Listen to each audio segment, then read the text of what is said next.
Ciao, bentornati o benvenuti nel mio canale. Allora, oggi realizzeremo un bigliettino di auguri pop-up semplice, facile, ve lo dico sempre, giusto? Niente, ma di solito io scelgo sempre i tutorial semplici alla portata di tutti. Vi faccio vedere il bigliettino. Allora, il bigliettino che ho realizzato come primo modello, infatti come potete vedere qua ha il fiocco all'estremità. Quello che realizzeremo nel tutorial invece lo farò senza il fiocco, perché allora come primo ho messo il fiocco perché pensavo che non si chiudesse bene la card, invece ho notato che si chiude abbastanza bene, quindi il fiocco potrebbe essere una cosa facoltativa. Adesso ve lo apro così lo vedete, così, ecco qua, si apre in questo modo ed eccolo qua.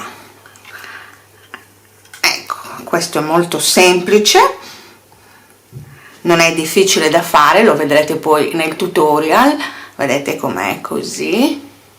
Ecco, questo è il primo modello che ho realizzato. È un modello versatile, quindi potete utilizzarlo per qualsiasi tematica, nascita, matrimonio, San Valentino. È una struttura appunto abbastanza semplice da fare e si adatta a tutti i temi. Ok, adesso chiudiamo e vi lascio al tutorial. Naturalmente quando farete questo bigliettino farete un figurone con chi lo riceverà. Vi lascio al tutorial, come sempre vi ricordo, se non siete ancora iscritti al mio canale fatelo, così potete essere aggiornati su quando caricherò altri tutorial o altri video.